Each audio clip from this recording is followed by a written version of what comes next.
when I had the possibility to give my fellow ambassador, there are 34 anyway, at the OECD, just one copy of the book, I got always the question that, I got two questions. When did you wrote it? That was the first question, and I said what normally my professor told all of me when we asked, how can we learn so things? They said, okay, the day is 24 hours and a night, so that, where can you just write it? The second was, why did you write it? And I think this leads partly to the back to the Hungarian economy and to the economic situation where we are. At the OECD, we have always end of March the biggest event. We call it OECD Forum. That means more than 3,000 people are there, the whole global press and so on. And in year 16, we had the pleasure that Hungary was the vice chair of the ministerial meeting, and the forum is beforehand. So 10 Hungarian young entrepreneurs startups were there. And they have been there because the OECD invited them to take part in the forum.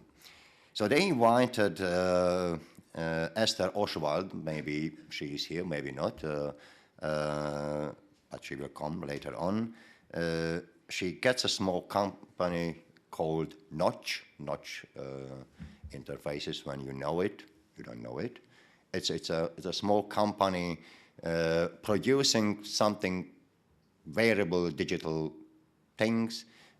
When you are running, you can analyze how are you running, and I have the habit to run long distance, so I was also interested in this case how this is working.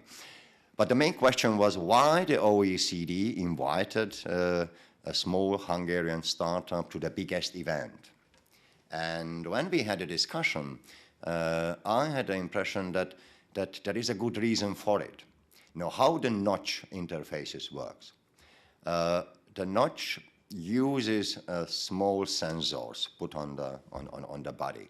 They produces it in Shenzhen in China. The development part of the company is here in Budapest, 6 people around. And the management center is now in New York because that is, America is the main market. And the news is in that whole case that we have seen this kind of global chain. Yeah? When you just look at when you have an iPhone on the back that is written, designed in California by Apple and produced in China.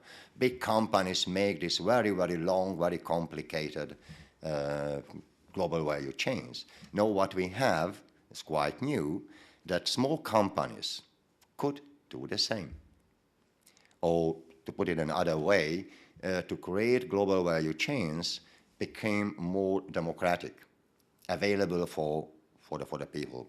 So after that came me the idea that how just this short story influences the economic thinking what we have. At the OECD, we are very proud of that we are a cutting-edge, bleeding-edge think tank of the world, which is partly true. But partly through that we have also discussing many enigma in the economy. One of that is why the trade in the last 5-10 years, the world trade growth is slower. And we don't know exactly why. There are many reasons for that. It could be that we can't measure it really, because partly of that are digital. And partly of that, what is traded is not measurable in a traditional way. It could be that because of trade restriction and policy and other things, but and it could be also that partly what we have seen in the economy, we can call it as a servitization, very complicated word, but services are normally local. You can scale up services, certainly, some kind of services, but most are local. But the main reason for it, that the trade went to digital. And that is why we have seen huge changes in the global value chain. And after that came the idea, so let's look at all the details, what we are experiencing now, what I call in that case, in English sense is better, tectonic shifts. So tectonic big shifts and changes in the global economy and in the economy in itself, which is driven by the technology. Because of the limited time, and I think we will have later on the discussion for that, I will just touch upon 3 points, and maybe from a little bit European point of view, which I would say that the first change or big shift, what I would say rather Europe's lost battle. The second would be what we should win. Europe must win battle. I like the battles in that case. And the third will be the battle that we can win or can be won battle. So these 3. The first one, I think we see that is happening. Know how the business models are changing with a platform and a platform economy, and at the same time how the consumer muster and patterns are changing. Beyond is what we simply call platform economy. I recall just the picture, I think it's early last year, published by the economist Mark Zuckerberg, was shown as a Roman emperor and with a sign that's connect and rule or conquer. Just to paraphrase a little bit the Roman phrase, with the idea when you connect people or connects in the economy, you can rule and you can have the market position increase and so on.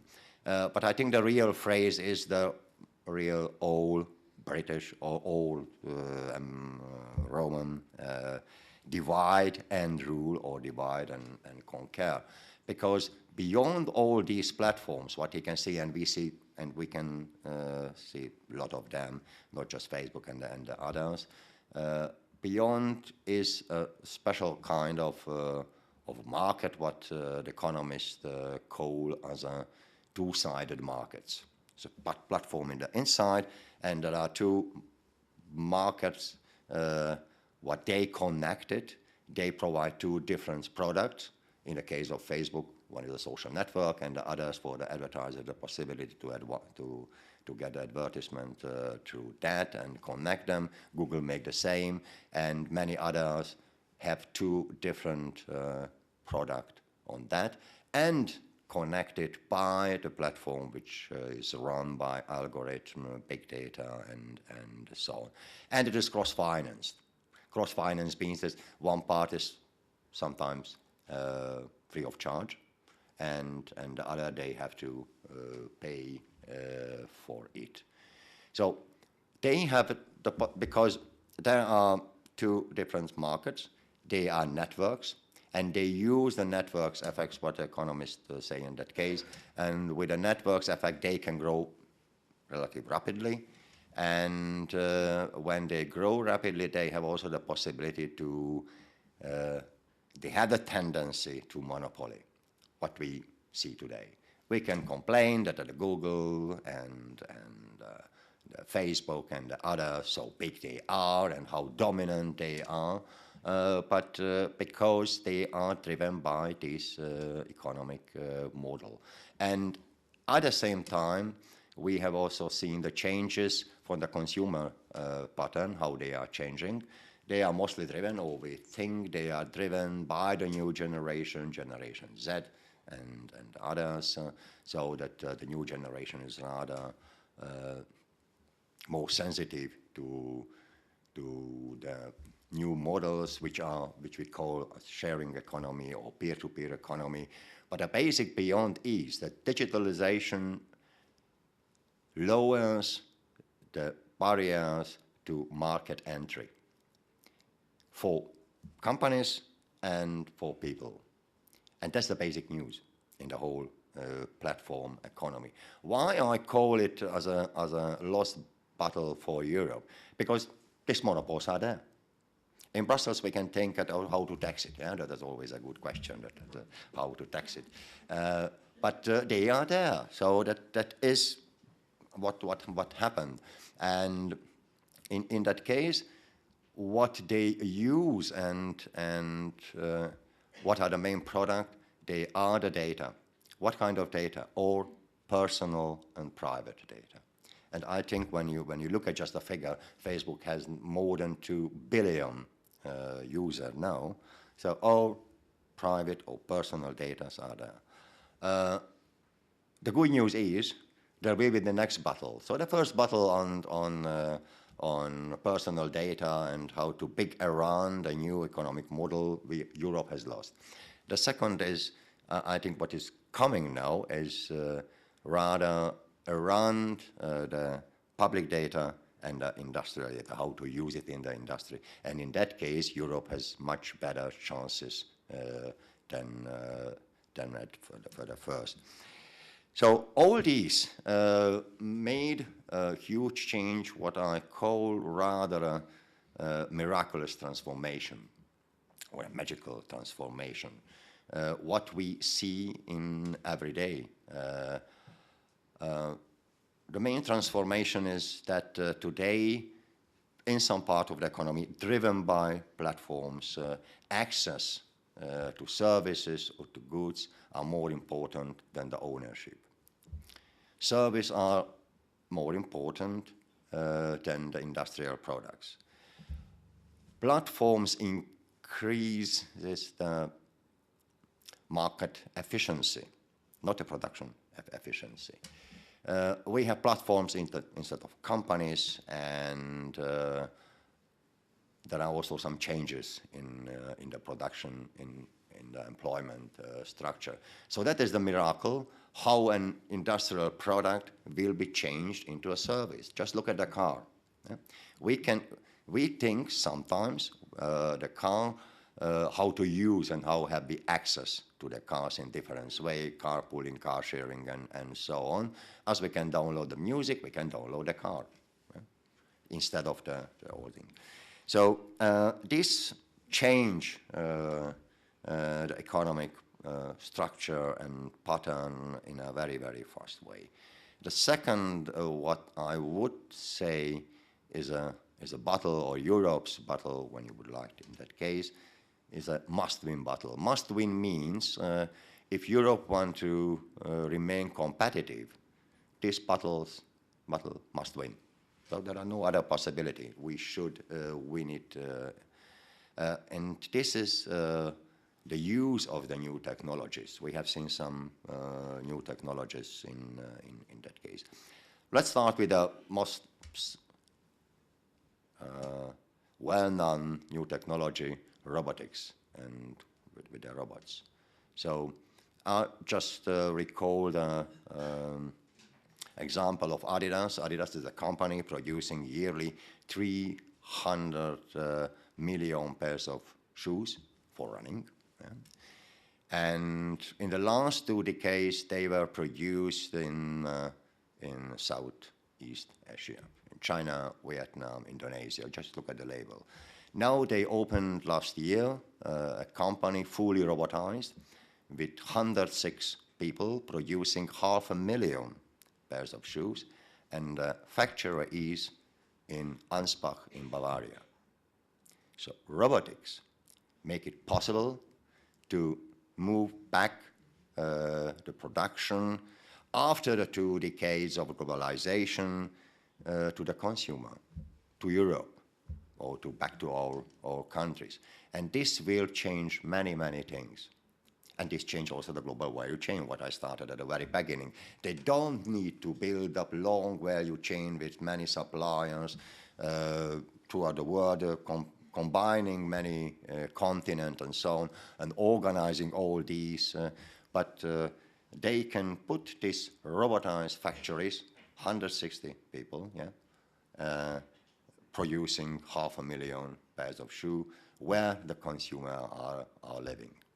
The similar effect we have heard 3D printing. I remember very well, I think 5 years ago, Bob Nail from the Singularity University was in Budapest and had a presentation on 3D printing, and started with that he took off his shoe because he printed his own shoe by 3D printing. At first scanned and after that printed. And yeah, it was a good example what you can do with that. But after a while, it is also possible to do that. My good example in that case, the Gemio is a French company, how to get tailor-made and a small-scale production of rings, for example.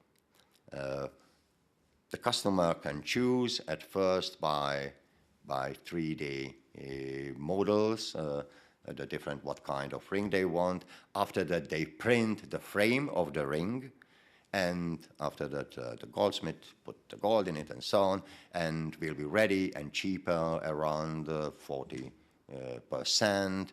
And it is really small scale and tailor-made product. That is where the 3D printing is, I think, really a game changer. And a game changer not just in a way that I can get in that case small scale product, but we will be able in a near future that we will become as a prosumer, productor and consumer at the same time. So I can make for myself all these.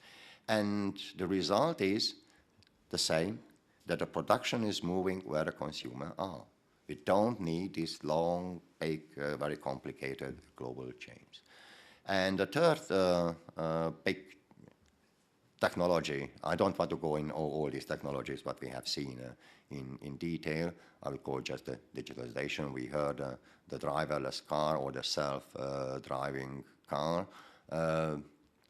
When Google started it, it was very funny to read how they announced that now we will work on the driverless car. And they started that the founding fathers, Sergey Brin and Larry Page, they wanted always to have the people. Yeah? And one of the problems is the traffic. No, we are working on a driverless car. So simple. Yeah? That when the people have some problem, we would like to solve it. Certainly it's more complicated, but when you look at how this will change the car industry. Currently, around 70% of the value added at the car making are made by the manufacturer, the well-known names, the brands, and 30% from different other suppliers from car parts. When we will have the driverless car or the self-driving car, 40% will be around what we normally call as a car, and 60% will be digital technology, mobility provider and other software and hardware. So it will change also in this case everything. So why we should win it? Because Europe should win it, otherwise won't be competitive. This will change the whole structure of the global economy, the trade and many other things. This has the consequence that the global value chain will be shorter, more democratic, just think back to the notch. And it will influence how economy is working now. And the third, where I think we have the chances to win, I would call it, or the Europe's can be one battle. I will call it battle for the new innovation ecosystem. Just two examples. All these, what we had seen here, technologies, they could be implemented certainly in the business life. They could be implemented in the industry. We call it today as an Industry 4.0. But Industry 4.0 coming from when the German Chancellor went to an exhibition in Hanover and have seen the new technologies, and after that they needed some slogan to it, that is Industry 4.0. But Industry 4.0 is not something you go to the shop and, I would like to have on the shelf, yeah, Industry 4.0 to my company. Yeah? That is more complicated.